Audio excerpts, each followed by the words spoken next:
Live updates, Russia-Ukraine war live updates, soldier pleads guilty in war crimes trial, Nordic neighbors submit NATO bids. If Turkish objections to Finland and Sweden joining can be overcome, the boost to the Western military alliance would be a major setback for Russian President Vladimir Putin. By NBC News. A Russian soldier pleaded guilty on Wednesday in the first war crimes trial since the conflict in Ukraine began. The news will renew focus on mounting allegations of atrocities committed by Russian President Vladimir Putin's forces.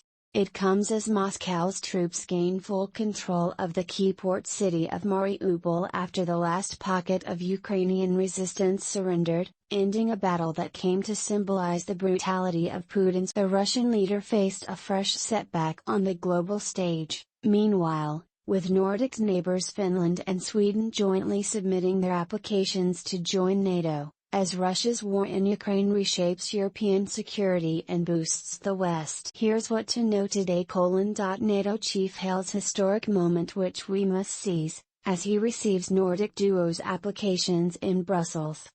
The Kremlin says it has no information about the Russian soldier on trial in Kyiv, and calls war crimes allegations unacceptable. Uncertainty surrounds fate of fighters who surrendered in Azovstal steel plant and were taken to Russian-controlled territory. Ukraine wants to conduct a prisoner swap, but some figures in Russia have balked at the idea. Russia shuts down Canadian broadcaster's Moscow bureau and exiles journalists. Russia announced Wednesday that it would shut down the Moscow offices of the Canadian Broadcasting Corporation, or CBC, and seize its employees' accreditation and visas. Essentially banishing the retaliatory move comes after Canada banned Russian state TV channel Russia Today, which stands accused of disseminating the Kremlin's propaganda. Canada also closed access to its French-speaking channel.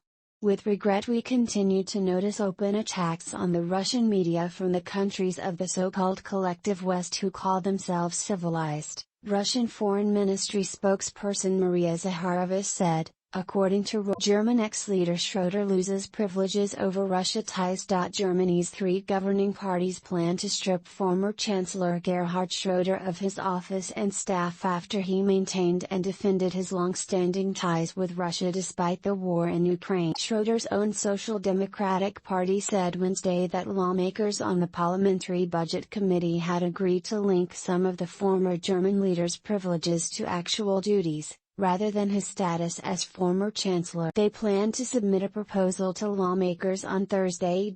Schroeder has become increasingly isolated in recent months due to his work for Russian state-controlled energy company. NATO talks with Finland, Sweden falter but will continue. NATO envoys failed to reach a consensus on Wednesday about whether to start membership talks with Finland and Sweden, diplomats said, as Turkey renewed its objections to the two Nordic countries joining. The envoys met at NATO headquarters in Brussels after Finland and Sweden's ambassadors submitted written applications to join the Western military alliance. Turkey President Recep Tayyip Erdogan insists that the two countries must show more respect for Turkish sensitivities about terrorism and is refusing to budge over what he says is their alleged support for Kurdish militants. They fought till the end. Ex-Mariupol resident hails Azovstal fighters.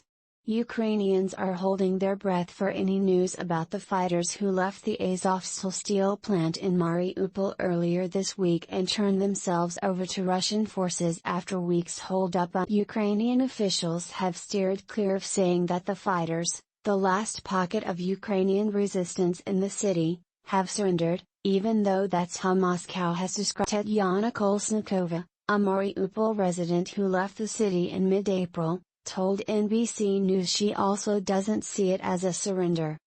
They fought till the end and, unfortunately, they no longer had any chance, she said in a message on the Telegram messaging app from Riga, Latvia, where she escaped after first evacuating to Russia from Mariupol. They just want to return alive to their families. Born and raised in Mariupol, Kolesnikova, 19, said she still harbors hope her hometown will be liberated by the Ukrainian army and will thrive again as one of the country's industrial centers. I believe that I will return home, she added.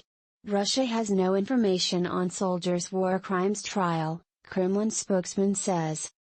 Moscow says it still does not have information on the case of a Russian soldier who on Wednesday pleaded guilty to killing a Ukrainian civilian in the first war crimes trial since the conflict began. Kremlin spokesman Dmitry Peskov told reporters Wednesday that Russia also has very limited ability to provide any kind of assistance to Sergeant Vadim Shishimarin because it no longer has diplomatic presence in Ukraine. Shishimarin, 21, is accused of shooting a 62-year-old civilian in the head in the northeastern village of Chepakovka in the early days of the war. Asked about mounting allegations of war crimes in Ukraine, Peskov said it was unacceptable to throw around such terms, adding that many of the cases that Ukraine is talking about are obvious fakes. Russia expelling French, Italian diplomats. Russia is expelling 34 French and 24 Italian diplomats following similar expulsions of Russian diplomats throughout Europe last month. The Russian Foreign Ministry said Wednesday that the French diplomatic staff would be given 2 weeks to leave the country. Russia said it was responding to the provocative and utterly baseless decision of French authorities in April to expel 41 Russian diplomats, which it said had damaged the relationship between the two countries. Spokeswoman Maria Zakharova told state news agency RIA Novosti that 24 Italian diplomats also will be expelled. She gave no other details. Russian soldier on trial for war crimes pleads guilty to killing unarmed civilian. A Russian soldier on trial for war crimes has pleaded guilty to the murder of a Ukrainian civilian during the early days of the invasion. It's the first such trial since the war began, and takes place amid mounting allegations of atrocities committed by Russian forces. Sergeant Vadim Shishimarin, 21, was accused of violating the laws and customs of war under Ukraine's criminal code for shooting a 62-year-old Ukrainian man in the head in the northeastern village of Chepakovka in the early days of the war. He could get up to life in prison. His trial resumed in a Kyiv court on Wednesday after a preliminary hearing last week. U.S. banks unveil plan to ease food crisis from Russia's war. Ahead of the G7 finance ministers' meetings, the U.S. Treasury, several global development banks and other groups unveiled a multi-billion-dollar plan meant to address a worldwide food security crisis exacerbated by Russia's war in Ukraine. Treasury announced Wednesday that several global development banks are working swiftly to bring to bear their financing, policy engagement, technical assistance to prevent starvation prompted by the war, rising food costs and climate damage to crops. Tens of billions will be spent on supporting farmers, addressing the fertilizer supply crisis, and developing land for food production, among other issues. German group says U.S. support for Ukraine higher than E.U.S. The United States has mobilized about 3 times as much support for Ukraine as the European Union, according to figures compiled by a German. The Kiel Institute for the World Economy said Wednesday that a new aid package passed by the U.S. House of Representatives takes American military, financial and humanitarian support for Ukraine to over $45 billion. The institute found that aid from the EU amounted to just under $16.8 billion during the same period. However, some countries in the 27-nation bloc have shied away from giving the value of their Ukraine aid, particularly for arms supplies. Compared to their gross domestic products, Estonia, Latvia and Poland provided the most support, ahead of the United States, according to the think tank's calculation. From neutrality to NATO, how Putin's war pushed Finland, Sweden over the line.